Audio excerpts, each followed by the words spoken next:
اللہ تعالیٰ نے ہم انسانوں کو پیدا کیا اور ہمیں زندگی گزارنے کے لیے جن چیزوں کی ضرورت ہوتی ہے وہ سب کچھ اللہ نے عطا کیا۔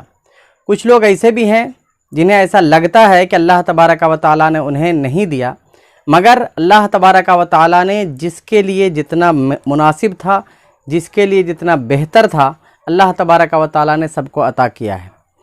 پھر بھی کیا آپ جانتے ہیں کہ قربانی کس شخص پر واجب ہے؟ تو آئیے جانتے ہیں۔ بسم اللہ الرحمن الرحیم۔ Ashrafi digital T V, Islamic tips and solution. میں ہوں غلام محمد اشرفی مصباحی اور آپ دیکھ رہے ہیں آپ کا چینل اشرفی ڈیجیٹل ٹی وی۔ محترم سامعین، آئیے جانتے ہیں کہ کس شخص کے اوپر قربانی کرنا واجب ہے۔ قربانی کے واجب ہونے کے لیے سب سے پہلی شرط تو یہ ہے کہ قربانی کرنے والا مسلمان ہو، عاقل ہو، بالغ ہو۔ لیکن اصل شرط جو ہے عاقل و بالغ ان سب کے بعد سب سے بڑی شرط ہے کہ وہ مالک نصاب ہو۔ نصاب کس کو کہتے ہیں؟ تو 200 درہم کا مالک جو شخص ہوگا وہ مالک نصاب ہوتا ہے۔ اب 200 درہم کیا ہے؟ تو ایک درہم کی مقدار ہوتی ہے 3 گرام، یعنی 3.0618 گرام، یعنی 3 گرام اور 61 ملی گرام سے تھوڑا زیادہ، یعنی 62 ملی گرام کے آس پاس۔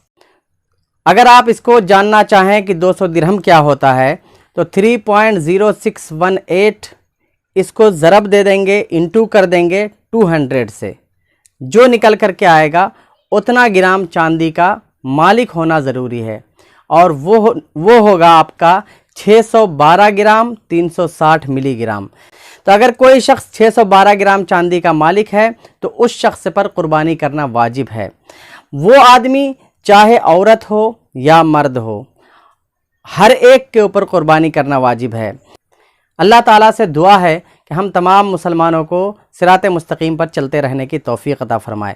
اور اگر آپ کو میرا یہ میسج اچھا لگا ہو، یہ ویڈیو پسند آیا ہو، آپ کو مسئلہ صحیح لگا ہو تو ضرور ایک لائک کیجئے گا اور دوستوں سے شیئر کیجئے اور اس چینل کو آگے بڑھانے کی کوشش کیجئے تاکہ انشاءاللہ تعالیٰ دین کی سچی معلومات آپ تک میں پہنچاتا رہوں۔ السلام علیکم ورحمۃ اللہ وبرکاتہ۔